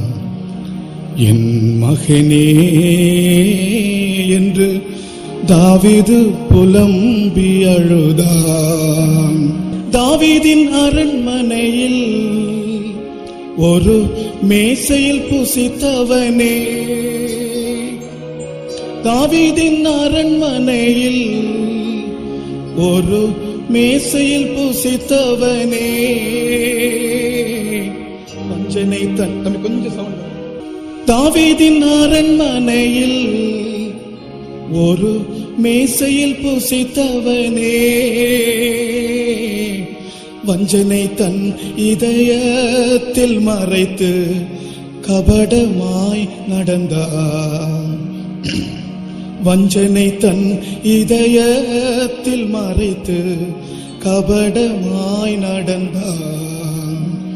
அப்சலோமே அப்சலோமே என் மகனே என்று தாவீது புலம்பி அழுதான். என் மகனே என்று தாவீது புலம்பி அழுதான். அடர்ந்த தலைமுடியும் அவன் அழகும் சௌந்தரியமும், அடர்ந்த தலைமுடியால் அவன் அழகு சரீரத்தினால் அகந்தையாய் நடந்தே தேவனின் அருளை இழந்து விட்டான். சரீரத்தினுடைய அழகை பற்றி நினைத்த போது தேவனுடைய கிருபையை நஷ்டப்படுத்தி விட்டான். அகந்தை வந்தது. அகந்தையாய் நடந்தே தேவனின் அருளை இழந்து விட்டான். அப்சலோமே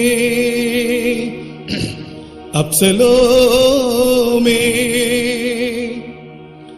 என் மகனே என்று தாவீது புலம்பி அழுதான். என் மகனே என்று தாவீது புலம்பி அழுதான். தந்தையின் ராஜ்யத்திற்கே ஐயோ தனையன் எதிரியானான்.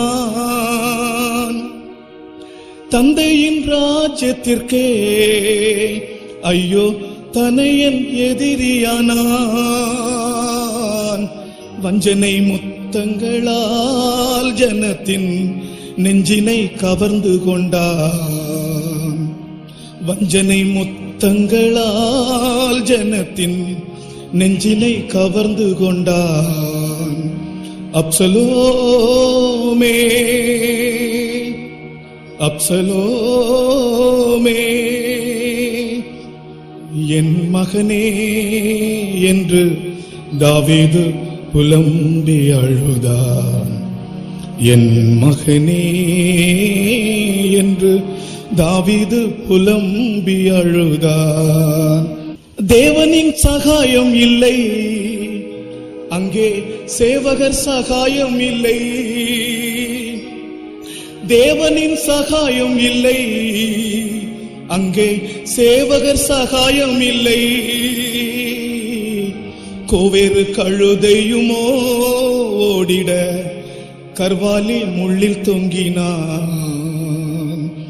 கோவேறு கழுதையுமோ ஓடிட கர்வாலி முள்ளில் தொங்கினான். அப்சலோமே அப்சலோமே அப்சலோமே. உள்ளங்கால் தொடங்கி உச்சம் தலை வரைக்கும் ஒரு பழுதும் இல்லாதிருந்த மனிதனுடைய நிலைமை என்ன என்று தான் நான் இப்பொழுது பாடினேன். I just now sang unto you the condition of the man who had no blemish in him, right from the sole of his foot till the top of his head. சரீரத்தின் சௌந்தரியமும் சரீரத்தின் மேன்மையும் சரீர புஷ்டி பலமும் நீங்கள் யாரும் சார்ந்திருக்க வேண்டாம். Do not lean upon your physical strength and the beauty and all other things of your body. என் பிரியமே, உன்னில் பழுதொன்றும் இல்லை, நீ பூரண Rupavati. My love, thou art fair in all and there is no blemish in thee. இப்படிப்பட்ட ஒரு பூரண ரூபவதியை உருவாக்கும்படி பழைய ஏற்பாட்டின் ஊழியத்தால் சாத்தியமாகவில்லை. During in the Old Testament ministry, it was not possible to make perfection of this kind of thing. Levi கோத்திர ஆசாரிய ஊழியத்தால் ஒரு மனிதனை பூரண இந்த பழுதில்லாத பூரணத்தை ஒரு மனிதனுக்குள் ஏற்படுத்த லேவி கோத்திர ஆசாரிய ஊழியத்தால் இயலவில்லை. Even in the Levitical priesthood, they could not make man a perfect person without these kind of blemishes. எபிரேயர் 7ஆம் அதிகாரம் சொல்லுகிறது, லேவி கோத்திர ஆசாரிய ஊழிய முறைமையின்படி பூரணமாக்குதல் உண்டாய் இருந்திருக்குமானால் மெல்கிசேதேக்கின் முறைமையின்படி ஒரு ஆசாரியர் எழும்ப வேண்டியது என்ன?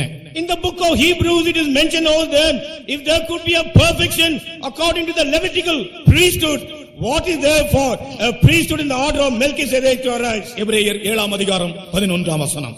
Hebrews 7th chapter 11th verse. அல்லாமலும் இஸ்ரவேல் ஜனங்கள் லேவி கோத்திர ஆசாரிய முறைமைக்குட்பட்டிருந்தல்லவோ நியாயப்பிரமாணத்தை பெற்றார்கள். அந்த ஆசாரிய முறைமையினாலே பூரணப்படுதல் உண்டாயிருக்குமானால் ஆரோனுடைய முறைமையின்படி அழைக்கப்படாமல் மெல்கிசேதேக்கினுடைய முறையின்படி அழைக்கப்பட்ட வேறொரு ஆசாரியர் எழும்ப வேண்டுவதென்ன? பழைய ஏற்பாட்டின் ஆசாரிய ஊழியம் லேவி கோத்திர ஆசாரிய ஊழியம். The Old Testament priesthood ministry was of the Levitical priesthood. ஆரோனுடைய முறைமையின்படி ஆசாரிய ஊழியம்.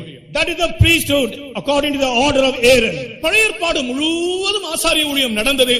ஆனால் ஒரு மனிதன் கூட கிறிஸ்துவுக்கு மனவாட்டியாக கூடிய பழுதில்லாத பூரணம் அடையவில்லை. ஒரு மனிதனும் அடையவில்லை. Throughout the Old Testament period, the priesthood ministry was there, but man without any blemish to go on to perfection to be the bride of Christ, and no man was able to come into that group. ஒரு headmistress அவங்க இடத்துல கேட்டேன், உங்களுடைய ஸ்கூல்ல எஸ்எஸ்எல்சில எத்தனை பேர் pass ஆனாங்க? I asked a headmistress in your school, how many people passed in your SLC examination? I asked. அந்த ஹெட்மிஸ்டர்ஸ் சொன்னாங்க, ஐயா இந்த வருஷத்துல எங்க ஸ்கூல்ல ஒரு பிள்ளை கூட எஸ்எஸ்எல்சில பாஸ் ஆகல. That headmistress told me, Ayya, in this year no one passed in SLC in my school. பிரியமானவர்களே, இதை பற்றி அதிகமாக நான் பேச விரும்பவில்லை. இதுதான் லேவி கோத்திர ஆசாரிய ஊழிய முறைமையின் results. Beloved, I won't like to talk more about this. This is the result coming forth out of the Old Testament Levitical priesthood ministry. பலி செலுத்தினார்கள், they offered sacrifices, தூபம் காட்டினார்கள், they offered incense, விளக்கு கொளுத்தினார்கள், they lit the lamp, guy கழுகினார்கள், they washed their hands, எல்லாம் செய்தார்கள். ஆனால் ஒரு மனிதனும் பூரணமடையவில்லை. they did everything but no man was perfected. ஆகையினால் தான் லேவி கோத்திர ஆசாரிய ஊழிய முறைமையை மாற்றி மெல்கிசேதேக்கின் முறைமை என்கிற ஆசாரிய ஊழியத்தை புதிய ஏற்பாட்டில் கர்த்தராகிய இயேசு கிறிஸ்து ஸ்தாபித்தார். That is why changing the Levitical priesthood in the New Testament period, Lord Jesus Christ appointed the priesthood in the order of Melchizedek.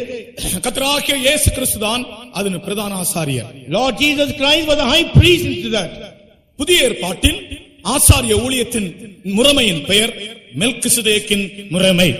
In the New Testament period, the name of the priesthood ministry is the priesthood according to the Melchizedek. இந்த முறைமையில் ஊழியம் செய்யும்படி இயேசு இந்த உலகத்தில் இருக்கும்போதே 12 பேரை அழைத்தார்.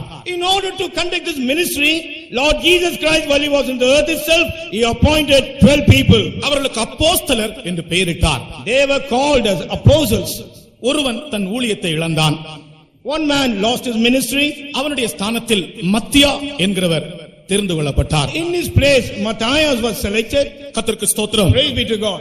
அப்போஸ்தலர்களுடைய ஊழியத்தினுடைய நோக்கமே கிறிஸ்துவுக்கு ஒரு மணவாட்டியை ஆயத்தப்படுத்துவதுதான். The purpose of the ministry of apostle is to prepare a bride for Christ. அப்போஸ்தலருடைய காலத்துக்கு பின்பு அதே உபதேசத்திலும் அதே பிரதிஷ்டையிலும் ஊழியம் இன்றும் நடக்கிறது.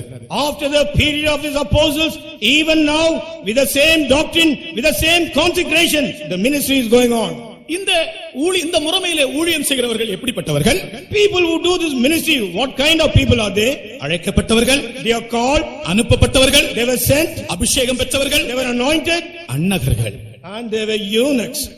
இதுதான் இந்த முறைமையிலே ஊழியம் செய்கிற ஊழியர்களுடைய தகுதி. These are the worthiness of the ministers who perform the ministry in this place. அழைக்கப்பட்டவர்கள், they were called, அனுப்பப்பட்டவர்கள், those who are sent, அபிஷேகம் பண்ணப்பட்டவர்கள், and those who are anointed, அன்னகர்கள், eunuchs. இப்படிப்பட்ட ஊழியர்கள் தான்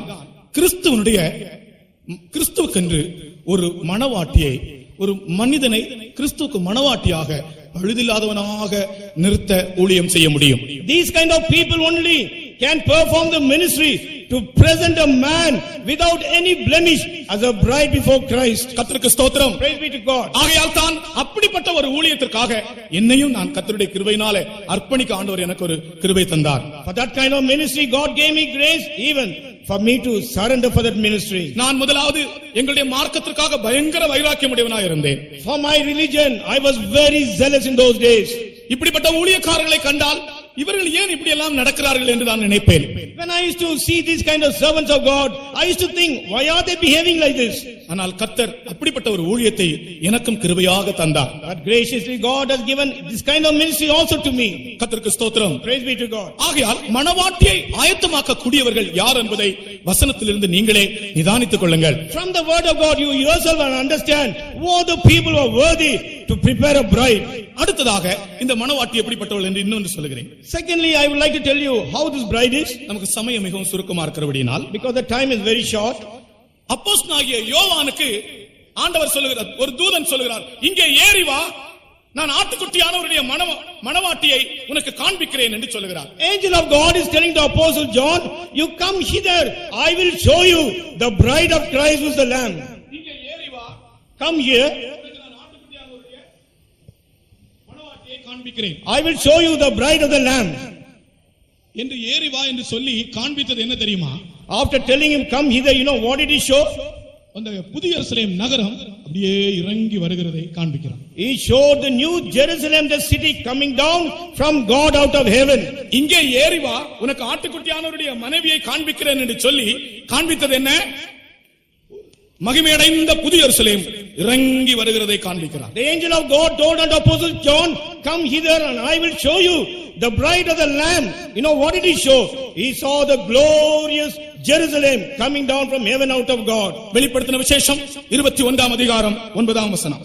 Revelation 21st chapter verse 9. பின்பு கடைசியான 7 வாதைகளால் நிறைந்த 7 கலசங்களை உடைய அந்த 7 தூதரில் ஒருவன் என்னிடத்தில் வந்து, நீ இங்கே வா, ஆட்டுக்குட்டியானவருடைய மனைவியாகிய மணவாட்டியை உனக்கு காண்பிக்கிறேன் என்று சொல்லி பெரிதும் போதும். And there came unto me one of the 7 angels which had the 7 vials full of the 7 last plagues, and talked with me saying, come hither, I will show thee the bride, the lamb. பாருங்கள், மணவாட்டியை காண்பிக்கிறேன் என்று சொல்லி அவன் எதை காண்பிக்கிறான்? அவர் பார்க்கும்போது ஒரு புதிய எருசலேம் நகரம் ஒரு மணவாட்டியை போல இறங்கி வருகிறது. You know, telling him that come hither, I will show you the bride, he showed him the new Jerusalem attained the glory of God which is descending down. கர்த்தருக்கு ஸ்தோத்திரம். Praise be to God. இதனுடைய தாற்பயம் என்ன? What is the meaning? நாம் மணவாட்டியாய் மாற வேண்டும் என்றால் புதிய எருசலேம் நகரமாக வேண்டும். If you want to be as a bride, we should turn out to be as New Jerusalem. அதற்கு ஒரு மூலைக்கல் உண்டு. For that there is a cornerstone. அதற்கு அஸ்திபாரம் உண்டு. There is a foundation stone for that. அந்த மூலைக்கல்லோடும் அஸ்திபாரத்தோடும் ஜீவனுள்ள கற்களாக சேர்த்து கூட்டி ஆவியானவரால் கட்டப்பட்டு மகிமையான புதிய எருசலேமாய் நாம் மாறினால் தான் கிறிஸ்துவினுடைய மணவாட்டியாக முடியும்.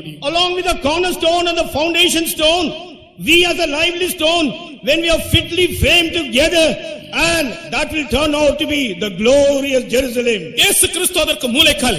Jesus Christ is the cornerstone for that. அப்போஸ்தலர் தீர்க்கதரிசிகள் அஸ்திபார கற்கள். Apostles and prophets are the foundation stones. பரிசுத்த ஆவியினுடைய அபிஷேகத்தை பெற்றவர்கள் ஜீவனுள்ள கற்கள். All those who have been anointed by the Holy Spirit, they are the lively stones. அவர்கள் என்ன செய்ய வேண்டும்? What they should do? பரிசுத்த ஆவியினாலே கூட்டி கட்டப்பட வேண்டும். By the Holy Spirit, they should be fitly framed together. அந்த வேலையை தான் கர்த்தர் இந்த நாட்களிலே சபையில் நிறைவேற்றிக் கொண்டிருக்கிறார். That work only, the Spirit God is doing that work in the church. உன்னை புதிய எருசலேம் நகரமாக கர்த்தர் கட்ட விரும்புகிறார். God wants to build you as a city, New Jerusalem. அதற்கு நீ ஒரு ஜீவனுள்ள கல்லாய் மாற வேண்டும். For that, you must turn out to be a lively stone. மனம் திரும்பி ஞானஸ்நானம் பெற்று பரிசுத்த ஆவியின் அபிஷேகத்தை பெற்று நீ ஜீவனுள்ள கல்லாகி இந்த மூலைக்கல்லோடும் அஸ்திபார கற்களோடும் சேர்த்து நகரமாய் கட்டப்பட வேண்டும். You must repent, you must take baptism, and you must receive the Holy Spirit. Turn out to be a lively stone along with the cornerstone and the foundation stone. You should be built as a city which is the New Jerusalem. நம்முடைய பூர்வ பிதாவாகிய Abraham இருக்கிறாரே. You see Abraham, which is our forefather. இந்த Abraham இந்த அஸ்திபாரம் உள்ள நகரத்தை காண வாஞ்சியா இருந்தார். He had a great desire to see the city with foundation. கர்த்தருக்கு ஸ்தோத்திரம். Praise be to God. அவர் அதற்குள் பிரவேசிக்க முடியவில்லை. But he could not enter there. அதை தூரத்திலே கண்டார். From afar off he saw that. அஸ்திபாரம் உள்ள நகரத்துக்காக அவர் காத்திருந்தார். He was waiting for the city with foundation. தன்னை அந்நியனும் பரதேசியுமாக்கிக் கொண்டார். He made himself as a stranger and a pilgrim. ஆனால் அதற்குள் அவர் பிரவேசிக்க முடியவில்லை. But he was not able to enter into it. தூரத்திலே கண்டு நம்பி அணைத்துக் கொண்டு விசுவாசத்தோடு மரித்தார். Seeing afar off, believing it, embracing it, he died in faith. ஆபிரகாமுக்கு இல்லாத அரும் பெரும் சிலாக்கியத்தை ஆண்டவர் அடிமைகளாகிய நமக்கு தர விரும்புகிறார். God, unworthy for us, he wants to give us a great blessedness what Abraham never had. கர்த்தருக்கு ஸ்தோத்திரம். Praise be to God. இந்த நகரத்திற்கு 4 பக்கங்கள் உண்டு. For the city there are 4 sides. இது ஒரு சதுர பட்டணம். பாஸ்டர் லாசரஸ் சொல்வார் அடிக்கடி சதுர பட்டணம். Pastor Lazarus frequently to say this is a 4 square city. கூட்டி கட்டப்பட வேண்டும். For you to be perfect in all the 4 characters, you should be fitly framed together to form a city. அங்கிங்கேயாக நீ அலைந்து திரியாதே. Do not keep moving here and there. நீ தனித்தனியாக பிரிந்து நடக்காதே. Alone, individually, you don't get separated and walk about. கிறிஸ்துவாகிய மூலைக்கல்லோடும் அப்போஸ்தலர் தீர்க்கதரிசிகளோடு நீ சேர்ந்து கூட்டி கட்டப்படு. You be fitly framed together with the Christ who is the cornerstone and the apostles and prophets who are the foundation stone. வேத புத்தகத்தில் independent என்ற ஒரு வார்த்தையே இல்லை. In the word of God, we don't find the term called independent. பிரியமானவர்களே, நாம் கூட்டி கட்டப்பட வேண்டும். Beloved, we should be fitly framed together. கர்த்தருக்கு ஸ்தோத்திரம். Praise be to God. இந்த 4 பூரணமும் உனக்குள் உண்டாக வேண்டும். All these 4 perfections should be formed in you. நான் உனக்கு மணவாட்டியை காண்பிக்கிறேன் என்று சொல்லி அவர் பார்க்கும்போது, யோவான் அப்போஸ்தலன் பார்க்கும்போது அப்படியே ஒரு மணவாட்டியை போல அந்த நகரம் இறங்கி வருகிறது. The angel of God said, telling out to Apostle John, come, I'll show you the bride, the lamb's wife.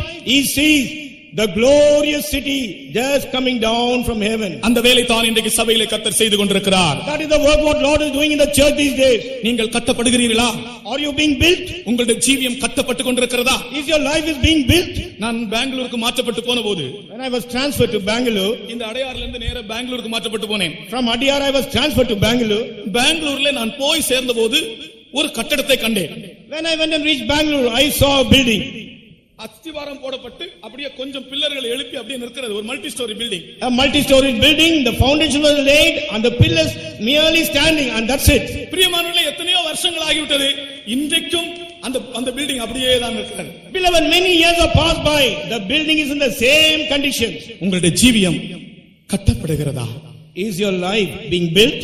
எத்தனை பேருக்கு நிச்சயம் உண்டு என்ற ஜீவியம் கட்டப்பட்டு கொண்டிருக்கிறது? How many have got an assurance that my life is being built?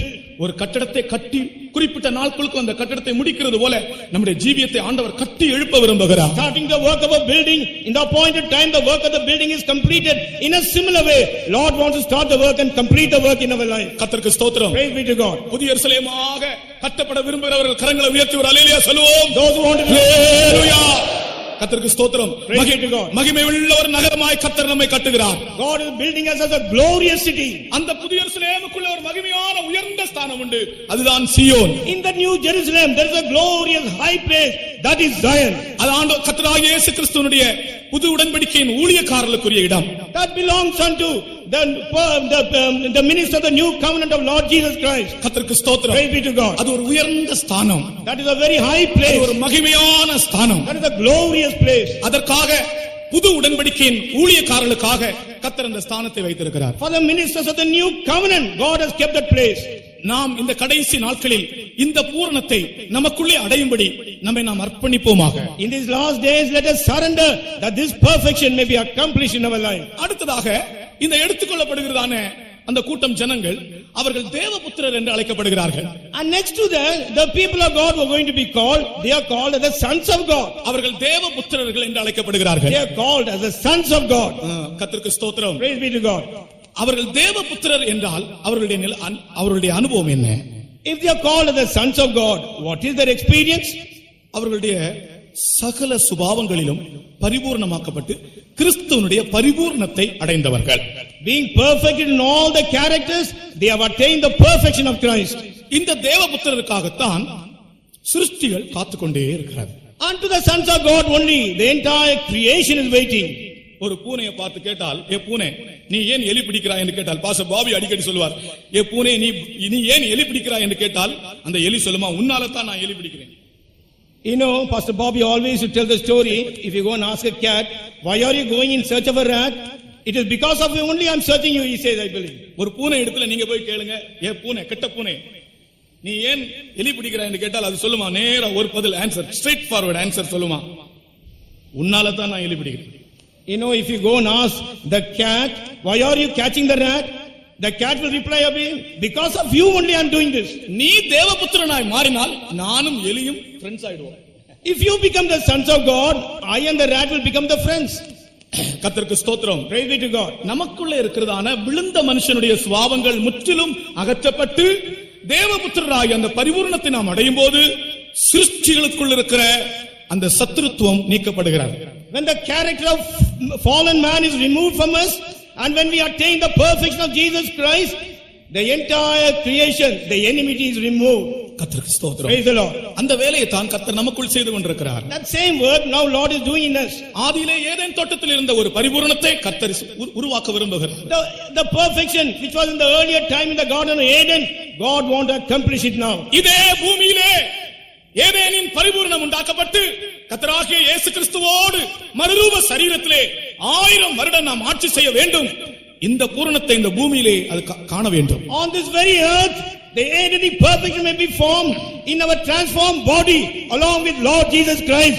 We are going to rule on this very earth. தேவபுத்திரர் வெளிப்படும்படி சிருஷ்டிகள் எல்லாம் ஆவலோடு காத்திருக்கிறது. The entire creation waiting patiently for the appearing of the sons of God. அப்படி என்றால் நான் சொல்லுகிறேன், ஒரு மனுஷன் தன்னை பரிசுத்தப்படுத்திக் கொள்ளும்போது இந்த சிருஷ்டிகள் எல்லாவற்றுக்கும் கூட சந்தோஷம்தான். I am telling you, when a man sanctifies himself, the entire creation will be happy about it. ஒரு மனுஷன் தன்னை பரிசுத்தப்படுத்திக் கொள்ளும்போது சிருஷ்டிகள் எல்லாவற்றுக்கும் சந்தோஷமும் ஆர்ப்பரிப்பும். When a man sanctifies and makes himself perfect, the great joy is there for all the creation. தேவபுத்திரர் வெளிப்படும்படி சிருஷ்டியானது ஆவலோடு காத்துக் கொண்டிருக்கிறது. Entire creation waits eagerly for the appearance of the sons of God. கர்த்தருக்கு ஸ்தோத்திரம். Praise be to God. இயேசு கிறிஸ்துவினுடைய ரகசிய வருகையிலே தேவபுத்திரர் வெளிப்படுவார்கள். At the secret coming of Lord Jesus Christ, the sons of God will appear. பூரணமாக்கப்பட்ட பரிசுத்தவான்கள், The perfect saints of God. அங்கே விழுந்த சுபாவங்கள் இல்லை. There is no fallen character there. விழுந்த மனுஷனுடைய சுபாவங்கள் நம்மை விட்டு முற்றிலும் மாற்றப்படட்டும். The character of the fallen man has to be totally removed from us. இதை நான் பேசும்போது எனக்குள்ளேயும் அப்படிப்பட்டதான ஒரு பரிபூரணத்துக்கான தவிப்போடு நான் இதை பேசுகிறேன். When I am talking unto you, With a great groaning about that perfection, I am speaking these words. எவ்வளவு பெரிய ஒரு பாக்கியத்தை நமக்கு முன்பாக ஆண்டவர் கதவு திறந்து வைத்திருக்கிறார். God has opened this great blessedness before us. ஒரு காலத்தில் இதை பற்றி ஒன்றும் நாம் அறியவில்லையே. Once we were totally ignorant about this. இலவசமாய் கர்த்தர் இவைகளை நமக்கு தந்திருக்கிறார். Freely God has given all these things to us these days. விழுந்த மனுஷனுடைய சுபாவம் எல்லாம் நம்மை விட்டு அகன்று போகட்டும். All the character of the fallen man, let it be put away from us. உங்கள் ஒவ்வொருவருக்குள்ளும் எந்தெந்த பகுதியிலே விழுந்த மனுஷனுடைய சுபாவம் இருக்கிறதோ முற்றிலுமாய் கர்த்தர் அதை அகற்ற முடியும் என்று விசுவாசித்து உங்களை ஒப்புக்கொடுங்கள். In every one of you, in whichever portion of your life the character of the fallen man is there, totally believe in God that he is able to remove it from you. நாளைக்கு கர்த்தருக்கு சித்தமானால் நம்முடைய சரீரம் மீட்கப்பட வேண்டும் என்றால் நம்முடைய சரீரம் எப்படி இருக்க வேண்டும் என்று உங்களுக்கு நான் சொல்லுவேன். Tomorrow, if it is the will of God, if our body has to be redeemed, how the body has to be seen, I will tell you about it. எல்லாரும் ஒரு நிமிஷ நேரம் கர்த்தருடைய கரத்திலே உங்களை ஒப்புக்கொடுங்க. All of you for a moment surrender into the hands of God. இதோ அவர் ஆரவாரத்தோடும் பிரதான தூதனுடைய சத்தத்தோடும் தேவ எக்காலத்தோடும் வரும்போது ஒரு நிமிஷத்திலே ஒரு இமை பொழுதிலே மறுரூபமாக்கப்பட நீ ஆயத்தமாய் இருக்கிறாயா? Lo, when he is coming with a shout, with the voice of the archangel, with the trump of God, in a twinkling of an eye, are you ready to be transformed? எல்லாரும் ஒரு நிமிஷம் உங்களை ஒப்புக்கொடுங்கள் ஆண்டவர் கையிலே. All of you for a moment surrender into the hands of God. கர்த்தர் ஒரு புதிய அபிஷேகத்தோடு நம்முடைய மத்தியில் வந்திருக்கிறார். God has come in our midst with a new anointing. ஆமென். கர்த்தர் நம்மை புதுப்பிக்க போகிறார். God is going to renew us. உயிர்ப்பிக்க போகிறார். He is going to quicken us. எல்லா விழுந்த சுபாவங்களையும் அகற்ற போகிறார். He is going to remove all the fallen characters. உனக்குள்ளே கிரியை செய்கிற விழுந்த சுபாவங்களை பரிசுத்த ஆவியானவர் உன்னை விட்டு அகற்றுகிறார். The Holy Spirit is removing all the fallen character which is in you. நீ ஜெயம் எடுப்பாய். You will receive victory. இயேசுவின் நாமத்தில் உனக்கு ஜெயம் உண்டு. In the name of Jesus there is victory. உன்னை பூரணப்படுத்துகிறவர் கர்த்தர். Lord only makes you perfect. உன்னில் ஒரு பழுதும் இல்லாமல் மாற்ற அவரால் முடியும். It is possible by God to make you without any blemish in you. அது ஆண்டவருடைய சர்வ வல்லமை. That is the power of the Almighty God. அது கர்த்தருடைய வைராக்கியம். That is the zeal of the Lord. கர்த்தர் சொல்கிறார் என்னுடைய வைராக்கியம் இதை செய்யும். Lord says, my zeal will do this unto you. ஆமென். விசுவாசிக்கிறவர்கள் ஒப்புக்கொடுங்கள். Believers, you surrender. பழுதில்லாதவர்களாய் கர்த்தர் நம்மை மாற்றப் போகிறார். Lord is going to transform us without any blemish.